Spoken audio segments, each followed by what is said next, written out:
In the autumn of 1854, in the hollows of western Virginia, a 13-year-old girl named Sarah discovered something that would change the course of 17 lives. This is a story about a girl and 11 crows. It is a story about understanding that intelligence lives in unexpected places. And sometimes, freedom comes on black wings. The Ashford plantation sprawled across 2,000 acres of Virginia foothills, 40 miles west of the Shenandoah Valley.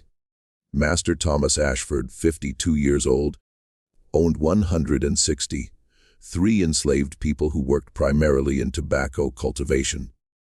It was brutal labor that broke bodies faster than cotton and bred disease in the damp bottomlands. Ashford was considered a moderately wealthy planter, not the richest in the region, but comfortable. The plantation operated with standard brutality. 3 overseers, regular whippings. Families sold apart. Children put to work from age 6.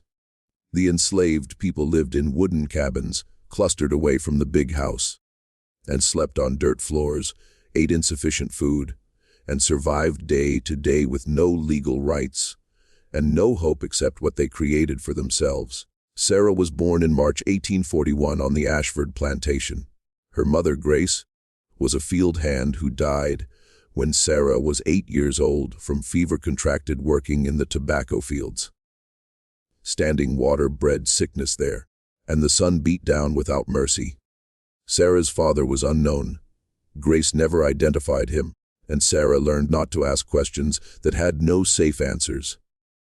At age 8, motherless, Sarah was assigned to work near the stables doing light labor. She fed chickens, collected eggs, carried water, and swept. The work was easier than the tobacco fields, but still exhausting for a child. Sarah performed her tasks adequately, but without enthusiasm. She was considered unremarkable by the overseers and masters who barely noticed her. This invisibility would later become her greatest weapon. Sarah was naturally observant in ways that seemed unremarkable until you understood what she was watching. From age 8 to 13, working near the stables, Sarah watched everything. She watched how overseers carried keys on leather cords attached to their belts. She watched how the masters hung keys on hooks near doors and sometimes forgot them. She watched how locks worked, studying the mechanisms when no one was looking. She watched animals, particularly the crows that were everywhere on the plantation. Dozens of them. Black birds gathering in trees and on fences and near the kitchen where food scraps might be found. Most people ignored crows or considered them nuisance birds, pests that stole corn and made noise. Sarah saw something different. She saw intelligence. Crows were watching humans constantly, learning patterns, understanding routines. Crows could count, could remember faces, could communicate with each other about threats and opportunities. Crows could use tools, dropping nuts on roads so carriage wheels would crush them, manipulating objects with their beaks and feet. Crows were smart, and Sarah, at age 12 in 1853, began wondering if crows could be taught to do useful things. Specifically, she wondered if crows could be taught to steal keys. The idea formed slowly over months. Sarah watched a crow steal a shiny button from a clothesline, flying away with it to examine the object before dropping it as useless. She watched another crow pull a nail from a loose board, using the nail as a tool to pry up bark looking for insects. She watched crows trading items with each other, a hierarchy of value apparent in their interactions. Crows understood metal. They liked shiny objects. They could manipulate small items. They were attracted to human activity areas where interesting objects might be found. Sarah thought, what if she could train crows to bring her metal objects? What if she could reward them for bringing keys specifically? What if, over time, crows learned that keys equaled rewards and started actively seeking keys to bring to her? It seemed impossible, but Sarah had nothing but time and desperate hope. In April 1854, age 13, Sarah began her experiment with one crow.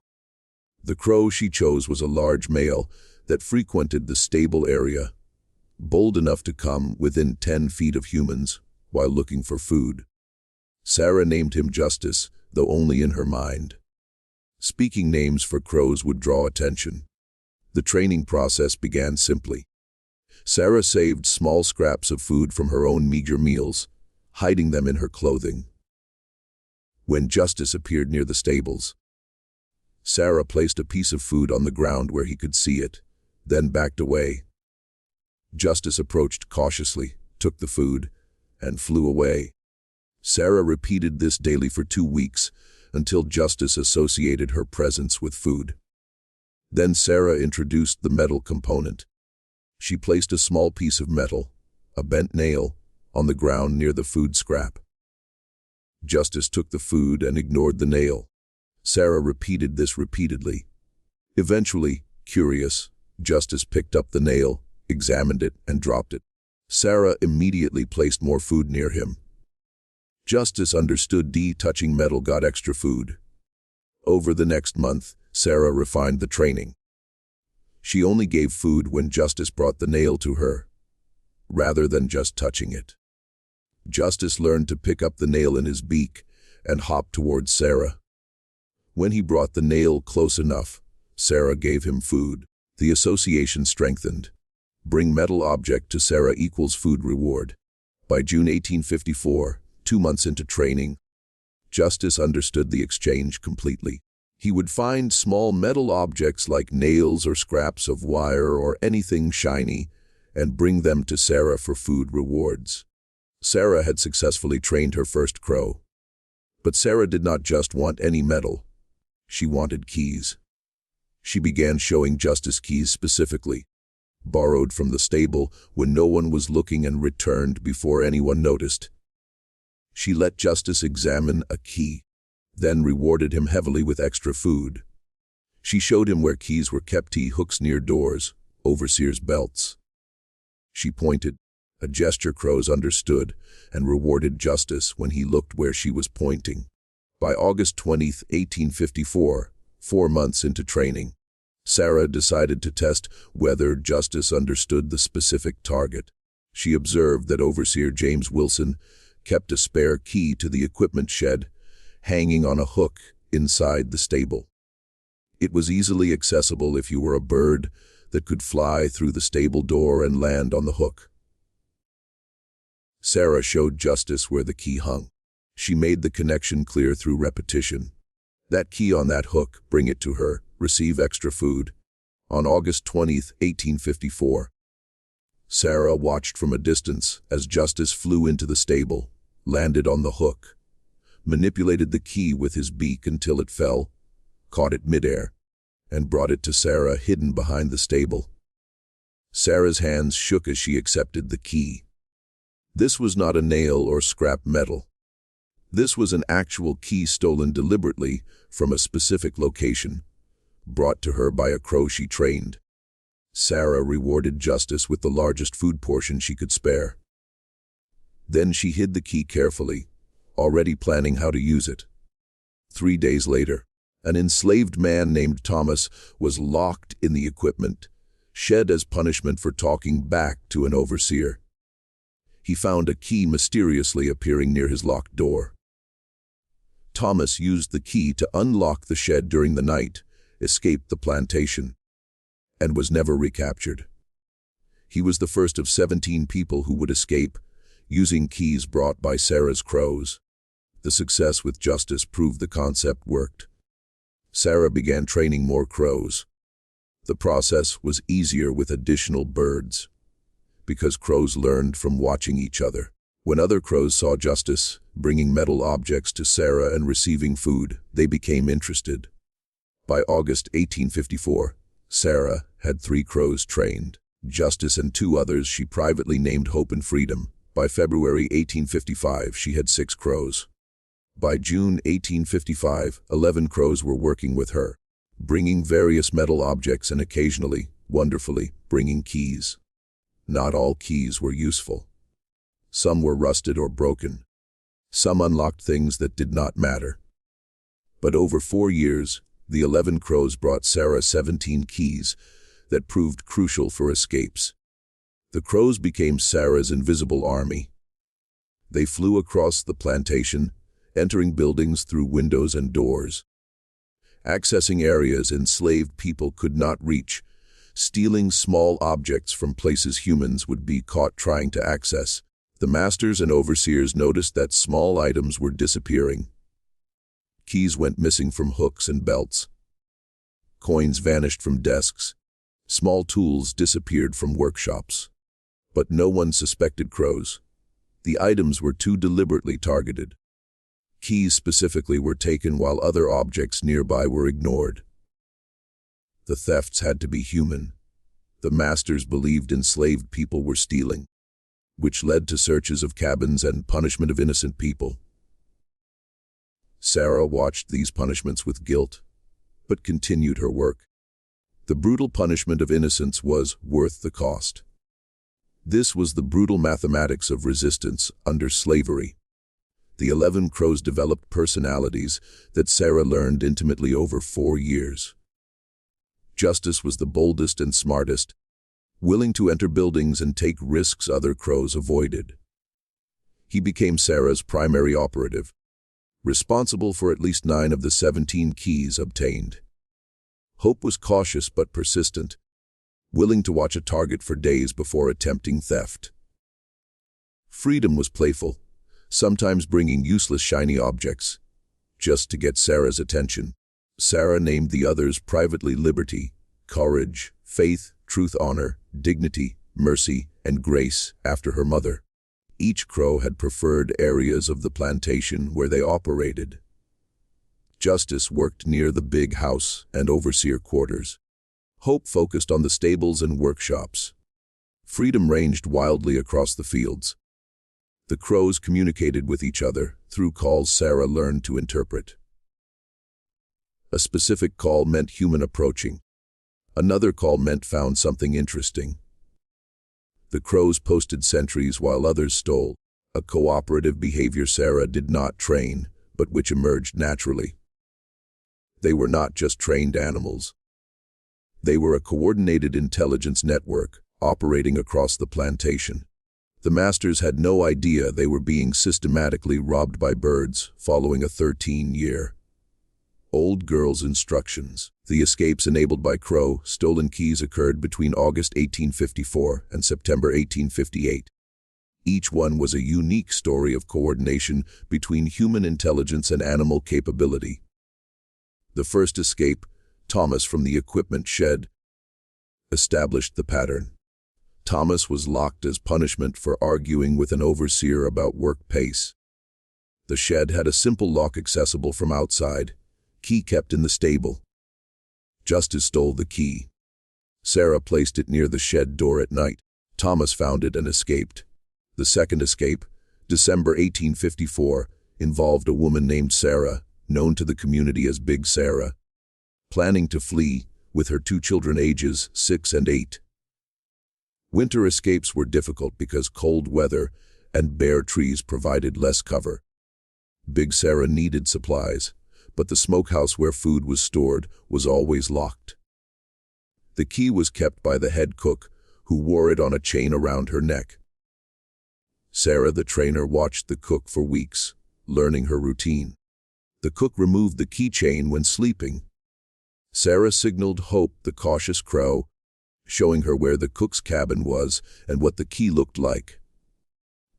On the night of December 15th, Hope entered the cook's cabin through a window Sarah had deliberately left unlatched earlier. She located the keychain in darkness using a crow's excellent night vision, manipulated the chain with her beak until the key came free, and brought it to Sarah. Sarah gave the key to Big Sarah. Big Sarah used it to access the smokehouse, took food for a week's journey, and left the key where it appeared someone had dropped it accidentally. Big Sarah and her children successfully escaped, reaching a Quaker safe house in North Carolina within 4 days. 3 people freed because 1 crow entered a cabin at night and stole a key from beside a sleeping woman. The third escape, March 1855, demonstrated the Crow's ability to access locations completely forbidden to enslaved people. A man named Jacob needed travel documents to move north without being questioned by slave patrols. Blank travel passes were kept in Master Ashford's office in the big house, locked in a desk. The key was kept by Ashford in his personal study. Sarah could not access either room without severe punishment if caught. But justice could fly through windows. Sarah spent 2 weeks observing Ashford's routine, noting when he left his study door open and when the desk key was visible. She showed justice through the window where the key was located. On March 20th, Justice entered Ashford's study while Ashford was at dinner. He located the small desk key on Ashford's nightstand, took it in his beak, and flew out. Sarah used the key to access the office that evening, when she was sent to clean the big house. She stole 3 blank travel passes and returned the key to Ashford's study before dawn. Jacob used 1 pass himself and gave 2 others to people planning escapes. All 3 used the forged documents successfully. 3 more people freed because 1 crow flew through a wealthy man's study window and stole a key worth less than 50 cents. The 4th through 7th escapes during 1855 involved keys to various locks. Shed keys, gate keys, cabin keys that allowed people to secure their spaces or escape from them, depending on circumstances. Each theft required Sarah to teach the crows specific locations and appearances of keys. The training became increasingly sophisticated. Sarah developed a system of gestures the crows understood. Pointing meant look there. Tapping her palm meant bring here. Specific clicking sounds meant different urgency levels. The crows learned that gold-colored metal, which meant brass keys, was often valuable. They learned that objects on chains or cords were usually important. They learned that items humans kept on their persons or in locked locations were high-priority targets. By mid-1855, the crows were actively seeking keys without Sarah's explicit direction for each theft. They understood the mission. Find keys, bring to Sarah, receive food rewards. The remaining 4 crows, freedom, liberty, courage, and grace, all contributed key thefts during this period. Freedom brought a key to the plantation's chapel, where visiting ministers stayed. The key allowed 2 people to hide in the chapel during a planned search, and then escape afterward. Liberty brought a key to the blacksmith's shop, where tools were stored. The key provided access to tools used to break chains on 3 people being transported for sale. Courage brought multiple small keys over several months, not all useful, but showing consistent effort.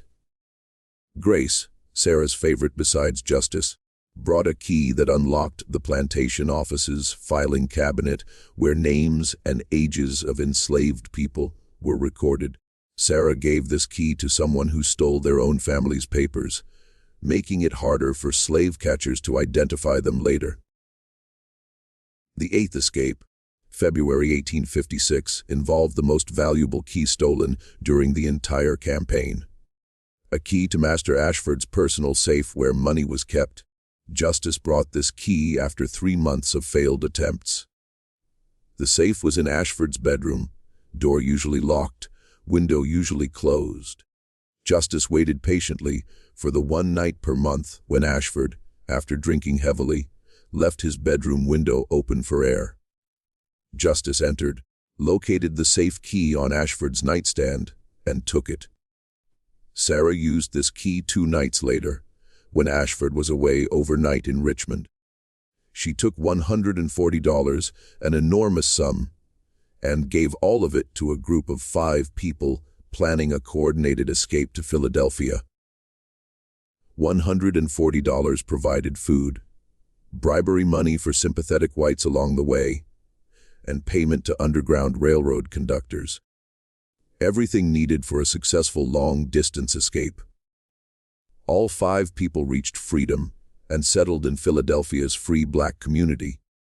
Sarah returned the safe key to Ashford's nightstand before he returned, a reverse theft. Ashford never noticed the missing money, or noticed, but did not investigate thoroughly because a missing slave stealing from his personal safe would humiliate him. Escapes 9 through 13, during late 1856 and early 1857, were enabled by keys the crows stole from overseers.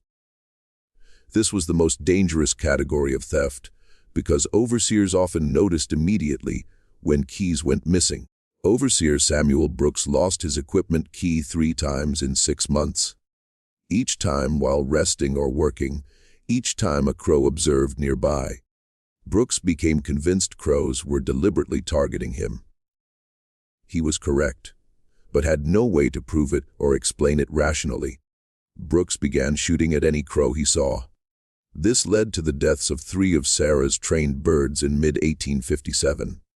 Freedom was shot while flying overhead. Hope was killed by a thrown rock. Grace, named for Sarah's mother, was caught in a trap Brooks had set specifically for crows. Sarah grieved intensely, but the surviving 8 crows continued working. Truth brought a key that allowed 2 brothers to escape together. Honor brought a key used to unlock a punishment collar worn by a man who then fled before being resolved. Dignity brought a key to the plantation's small jail cell, where people were held before being transported for sale. 3 people escaped from that cell using Dignity's key. These escapes, enabled by keys stolen from the most alert and hostile targets, showcased both the crow's boldness and the overseer's inability to defend against airborne thieves. The 14th escape, April 1857, involved the most complex coordination between Sarah and the crows. A young woman named Mary, aged 19, was pregnant and scheduled to be sold away before giving birth. Ashford did not want to support a pregnant woman who could not work full capacity. Mary needed to escape quickly, but was watched constantly because Ashford suspected she would run. Sarah coordinated a 3-crow operation. Justice stole a key to the cabin where Mary was locked at night. Liberty stole a key to the gate blocking the north road. Courage created a distraction by repeatedly taking and dropping small items near the overseer quarters, drawing attention away from Mary's cabin. On the night of April 23rd, all 3 crows executed their roles. Justice opened Mary's cabin. Liberty's key was already hidden near the north gate. Courage successfully distracted the night watch by making noise near the overseer house. Mary escaped and reached a safe house operated by Quakers. She gave birth to a son 3 months later, both mother and child free. Mary later named her son Justice, after the crow whose key freed them, though she did not know the crow's name at the time. When Sarah heard years later that Mary had named her son Justice, she cried with joy. The crow's name living on in a free child felt like perfect justice indeed. The 15th and 16th escapes in summer 1858 involved keys that Justice stole from Master Ashford's son, Robert, during Robert's visits to the plantation before his father's death. Robert was careless with keys, leaving them on tables and desks while conducting business. Justice stole 2 different keys from Robert's temporary office. One key provided access to the stable where horses were kept, allowing 2 people to borrow horses for faster escape. The second key opened a locked cabinet containing Ashford family documents. From this, Sarah stole birth certificates for 3 people. Documents that could be altered to claim free birth status. All 5 people escaped successfully using resources provided by Justice's 2 thefts from Robert. This foreshadowed the irony that Robert would later unknowingly purchase Sarah in a slave sale. He never knew she was behind the thefts from his father's plantation. The 17th and final escape, a family of 4 in September 1858, was Sarah's masterpiece of crow coordination. Multiple crows stealing multiple items over 1 week required precise timing and communication. Sarah used every training technique developed over 4 years. She drew pictures in the dirt showing the crows what items to look for and where. She used specific calls to summon different crows for different tasks. Justice stole the smokehouse key from the cook's cabin. Courage stole the tool shed key from an overseer's belt while he napped. Liberty stole the equipment barn key from a hook in the blacksmith's shop.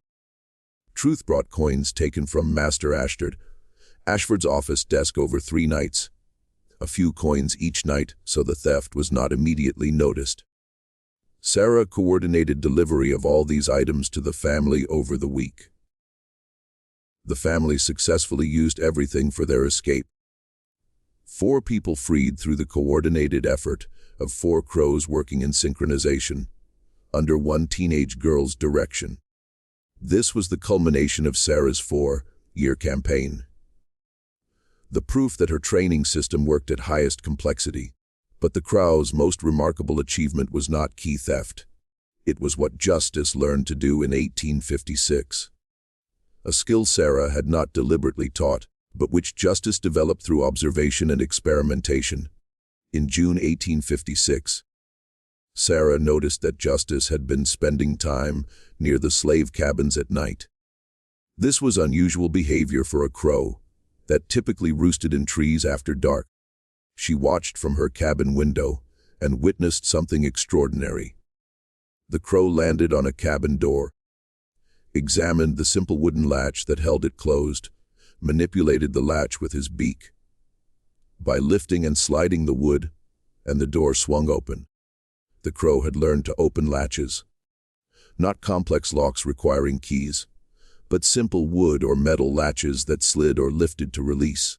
Justice repeated this behavior multiple times over the following weeks. He opened cabin doors, opened gate latches, opened storage shed latches. Sarah realized Justice was not doing this for food rewards. He was doing it because he understood what the action accomplished. Justice had observed that closed doors trap people and open doors freed them. The crow was choosing to free people. This changed everything. Sarah no longer needed to provide keys for simple barriers. Justice could open them directly. Between June 1856 and September 1858, Justice opened doors and gates at least 23 times, confirmed by enslaved people who witnessed it. Some of these openings directly enabled escapes.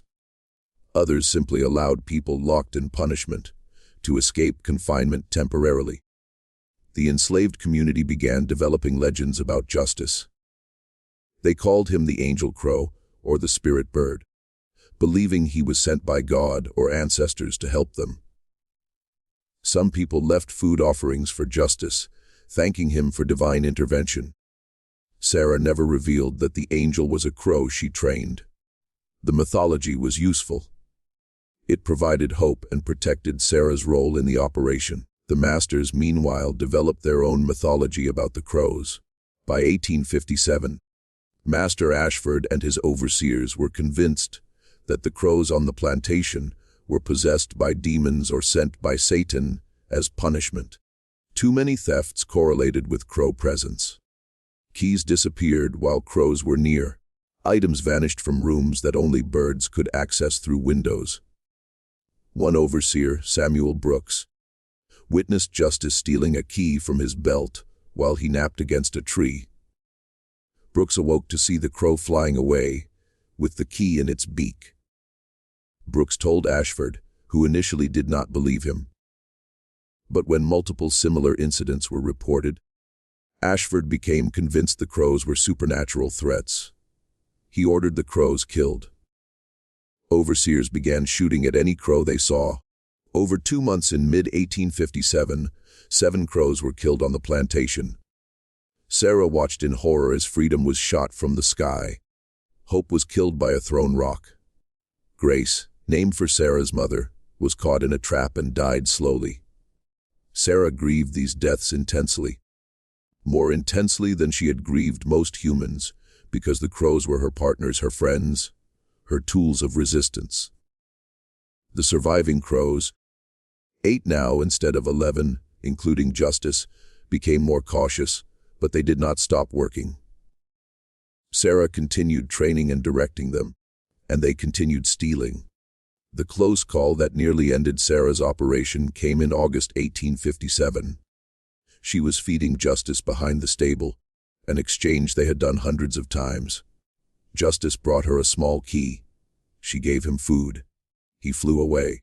But Overseer Samuel Brooks had been watching the stable area because he suspected the crow thefts were centered there. He saw the exchange. He saw Sarah give food to a crow that had just delivered a metal object. Brooks did not immediately understand what he was witnessing, but he knew it was suspicious. He approached Sarah as Justice flew away. "Girl, what were you doing with that crow?" Sarah's mind raced. She could not admit training crows to steal. That meant execution.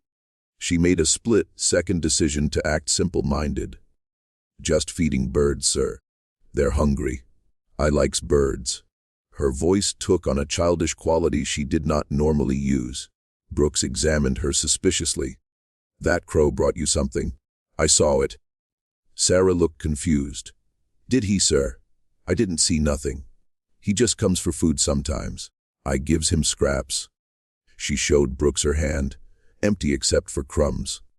The key was hidden in her sleeve. Brooks searched the area around where they were standing and found nothing. He searched Sarah herself roughly, but she had hidden the key well and he did not find it. Brooks was unsatisfied, but had no evidence. "You stop feeding those devil birds, you hear? Master Ashford wants them gone." Sarah nodded obediently. "Yes, sir." Brooks walked away. Sarah stood trembling for 10 minutes after he left. She had come within seconds of complete exposure. From that day, Sarah was much more careful. She fed the crows only when absolutely certain she was unobserved. She never made exchanges in the same location twice consecutively. She varied times and methods. The operation became more cautious, but continued. The final escape enabled by the crows occurred in September 1858. A family of 4, parents and 2 young children, were planning to escape together, but needed supplies and a head start. Sarah coordinated the most complex crow operation of the entire 4-year campaign. Over the course of 1 week, the crows stole a key to the smokehouse, a key to the tool shed, a key to the equipment barn, and a small amount of money left on a desk. Justice stole the smokehouse key from the cook's cabin. Courage stole the tool shed key from an overseer's belt while he napped. Liberty stole the equipment barn key from a hook in the blacksmith's shop. Truth brought coins taken from Master Ashford's office desk over 3 nights. Sarah delivered all these items to the family. They used the smokehouse key to steal food, the tool shed key to take tools for building temporary shelter, the equipment key to access supplies, and the money to purchase assistance from conductors on the Underground Railroad. The family escaped successfully on September 15, 1858. They were the last people Sarah helped escape before her own circumstances changed. 1 week after the family escape, Master Ashford died suddenly of a stroke at age 56.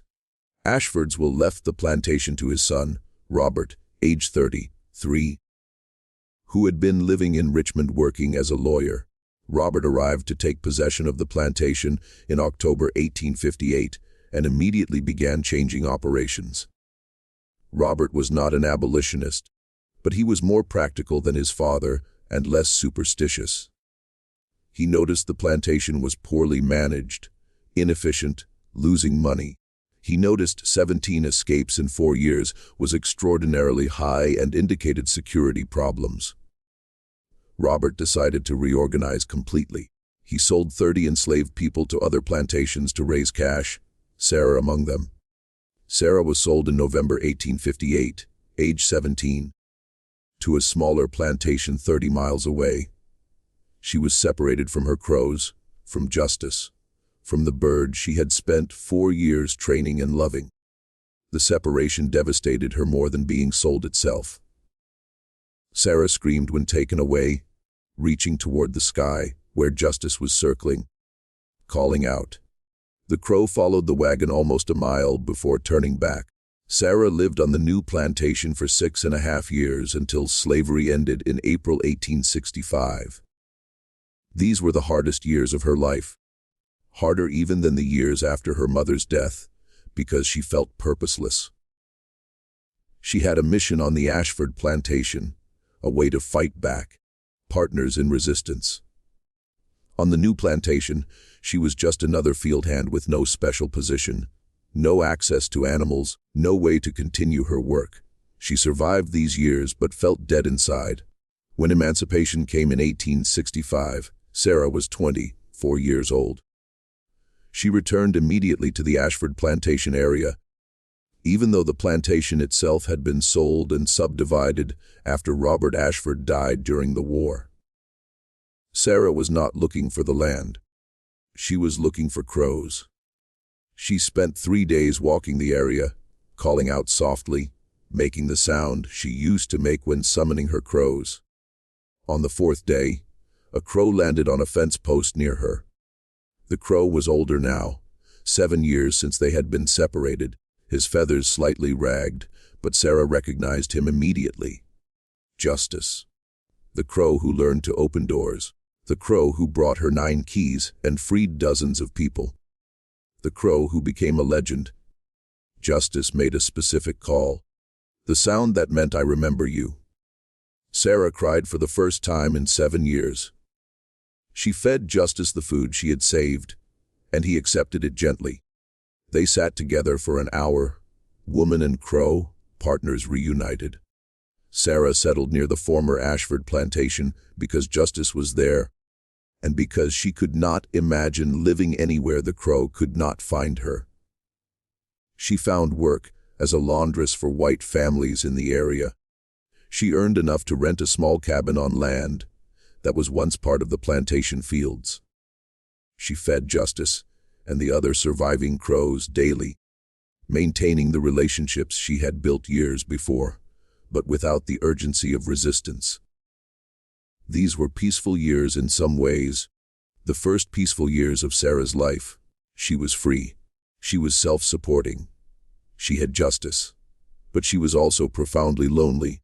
She had never learned to connect with humans the way she connected with crows. Most people found her strange. The woman who talked to birds and left food for them and insisted they understood her.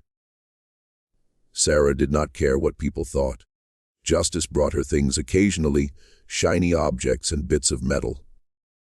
Nothing useful now, but gifts that Sarah interpreted as friendship. A bent nail brought memories of the first training sessions. A small coin recalled the money Truth stole for the family of 4. Each gift Justice brought was a memory of their partnership. Sarah kept every item in a wooden box under her bed, treasures more valuable than gold. Over the 15 years between 1858 and 1873, Sarah and Justice maintained their extraordinary partnership. Justice lived far longer than most crows. Typical crow lifespan was 8 to 10 years in the wild, but Justice lived to approximately age 19, from his birth in spring 1854 to his death in autumn 1873. Sarah believed Justice lived so long because she fed him reliably with nutritious food, because he had avoided most dangers that kill wild crows, and because he had purpose. "He wants to stay with me," Sarah told people who asked about the old crow that followed her everywhere.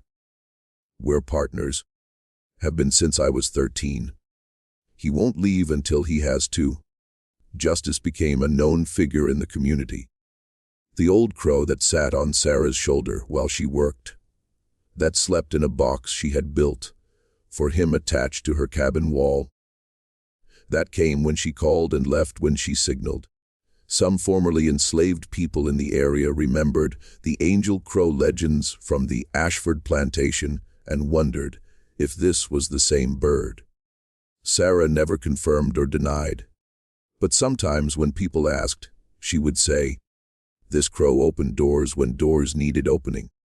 He understood freedom before I understood how to teach it. He saw locks, and he learned to open them, because people were trapped. No one taught him that. He figured it out himself. In September 1873, Sarah noticed Justice was slowing down. He flew less, slept more, had trouble catching food on his own even when it was readily available. His feathers, once glossy black, had dulled with age. His movements, once sharp and precise, had become slow and uncertain. Sarah knew what this meant. Justice was dying of old age. For 2 weeks, she watched him decline, fed him the choicest foods she could afford, kept him warm in his box, talked to him constantly. On September 28, 1873, Sarah found Justice on the ground beneath his roosting tree at dawn. Unable to fly, barely moving. She picked him up carefully, held him against her chest, and carried him to her cabin.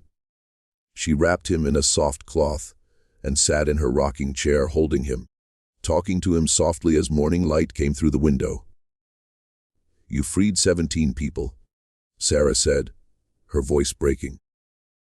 "Maybe more that I don't know about. You were smarter than most humans I've met. You understood freedom before I understood how to teach it. You saw locks and you learned to open them because people were trapped." Justice made a soft clicking sound, a private sound crows make only with those they trust completely. Sarah stroked his head gently with one finger. "I was 13 when we started, just a child, scared and alone. My mother was dead, I had no one. And then you came. You let me train you. You trusted me. You did impossible things because I asked you to. You made me matter. You made me powerful." A 13-year-old enslaved girl and a crow, and together we beat them. Tears ran down Sarah's face, falling on Justice's feathers. "Thank you," she whispered. "Thank you for being my friend. Thank you for being smarter than anyone expected. Thank you for choosing to help even when you could have just taken the food and left. You chose to free people. That wasn't training. That was your choice. That makes you better than most humans." Justice's breathing became slower, more labored. Sarah held him closer, keeping him warm, letting him feel her heartbeat.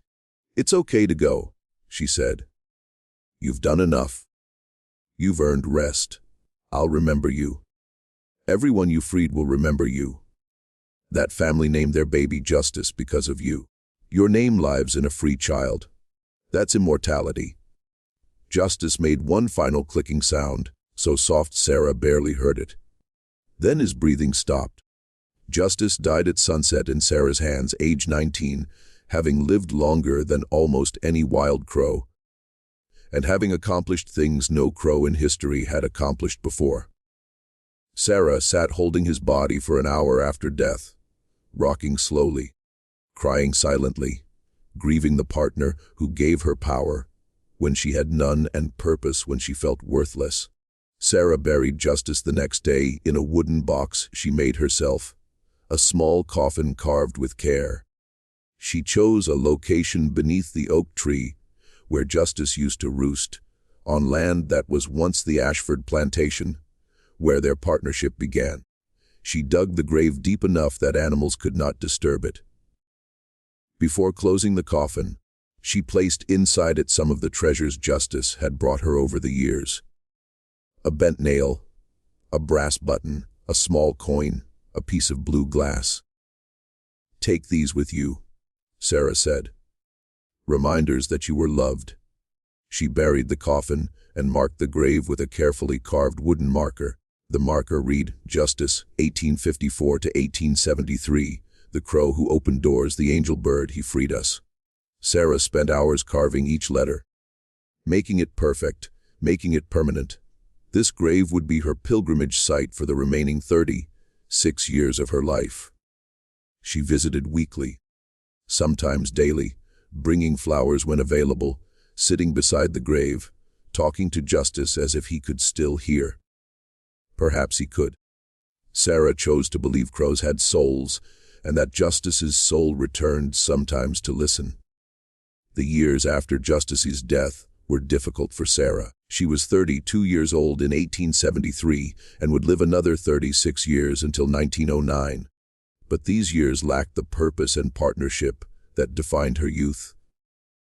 She continued feeding crows, some of whom may have been descendants of her original 11, but none showed Justice's exceptional intelligence or willingness to work with humans. She continued working as a seamstress, occasionally attending church, though she never felt truly comfortable among large groups of people. She was most comfortable alone with birds and memories. Some people in the community thought she was strange or damaged. The woman who never married and who talked to birds and who visited a crow's grave weekly. Sarah did not care about their opinions. She knew what she had accomplished. She knew 17 people walked free because of her and 11 crows. She knew Justice opened doors that masters thought were securely locked. She knew she had mattered. That knowledge sustained her through lonely years. So Sarah lived until 1909, dying at age 68. She never married, never had children, lived alone with crows and memories. But in 1906, 3 years before her death, Sarah decided the story needed to be told. She contacted a black journalist named Marcus Williams, who worked for a small newspaper in Richmond. Over several weeks, Sarah told Williams everything. The 4 years training 11 crows, the 17 keys stolen, the 17 escapes enabled, Justice learning to open latches, the angel crow legends, the 15 years Justice lived after emancipation. Williams was skeptical initially, but Sarah provided details that convinced him. Specific descriptions of escapes, names of people who were freed, explanations of crow behavior that demonstrated deep knowledge, physical scars she bore from punishment after Brooks suspected her. Williams published Sarah's story in 1907 in a series of articles titled, "The Crow Trainer: How One Girl Used Birds to Fight Slavery." The articles circulated in black communities, but were dismissed by white historians as impossible folklore. How could a 13-year-old train 11 crows to steal keys? How could crows understand such complex tasks? The story seemed fantastical, but Sarah insisted every detail was true. "People don't understand how smart crows are," she told Williams. "They see birds and think simple animals, but crows can count, can recognize faces years later, can solve problems, can teach each other. I didn't make crows smart. I just directed intelligence that already existed. The crows freed those 17 people as much as I did, maybe more. I just pointed where to look. The crows did the actual stealing." Sarah died November 3, 1909, age 68.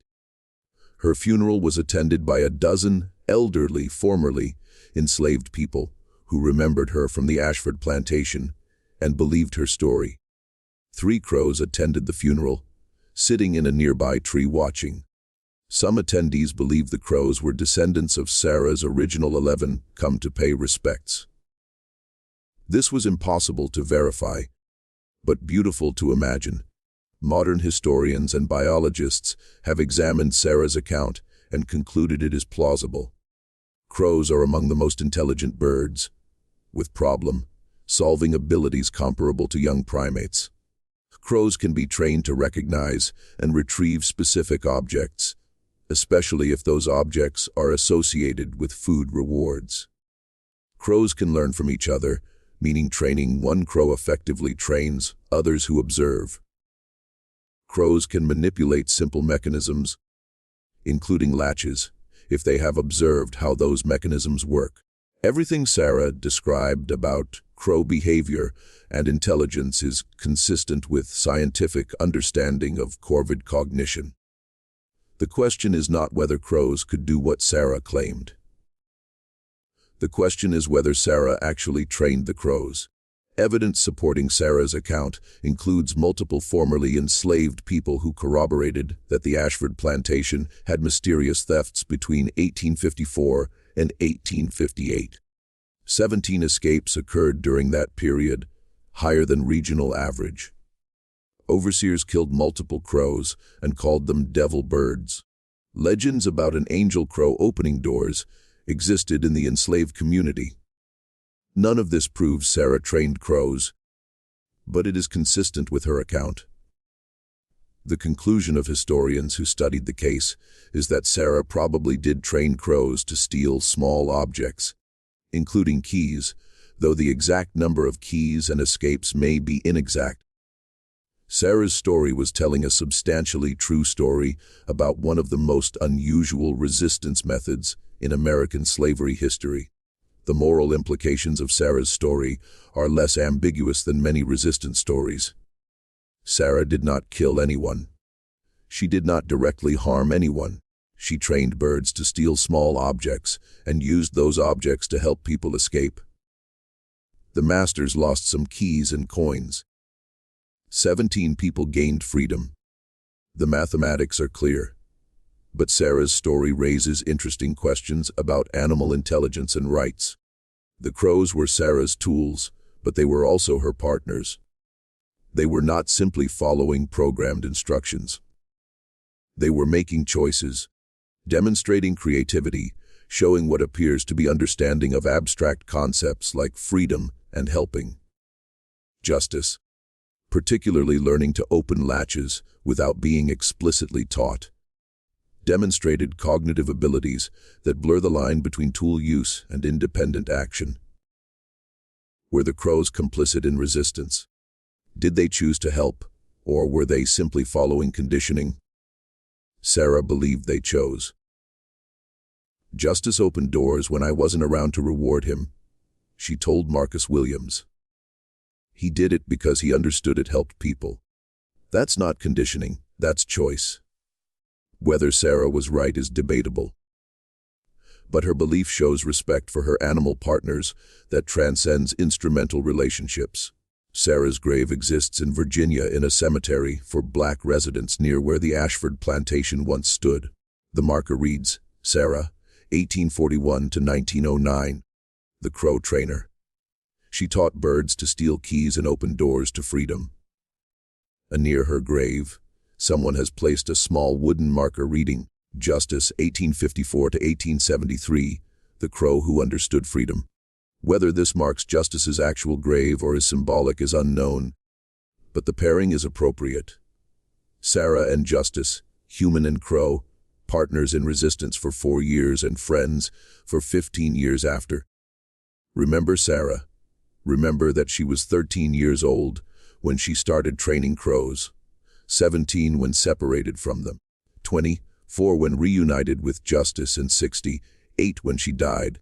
Remember that she trained 11 crows who brought her 17 keys that freed 17 people. Remember Justice, who learned to open latches and became a legend as the angel crow. Remember that intelligence exists in unexpected places and that sometimes freedom comes on black wings. Remember that resistance can look like a teenage girl feeding crows behind a stable. That revolution can be conducted by birds. That the masters called them devil birds because they could not imagine being defeated by animals. Remember that Sarah spent 4 years training crows and 15 years maintaining friendship with one crow who outlived most of his species to stay near the human who gave his life purpose. Remember that cooperation between species is possible. That respect for animal intelligence is not sentimental but practical. That 11 crows understood freedom better than most humans because freedom is movement and flight. And crows are born knowing this. Sarah's story is about many things: resistance, intelligence, partnership, loyalty, creativity. But most of all, it is a story about understanding that help comes from unexpected places. If you are smart enough to recognize it and patient enough to cultivate it. The masters never suspected crows. That was their fatal blindness. Sarah saw what they missed. That the birds watching from the fences were smarter than anyone realized. And that with training and respect, Those birds could become the most effective weapon against slavery anyone could imagine. 17 keys. 17 escapes. 11 crows. One 13-year-old girl. Remember them.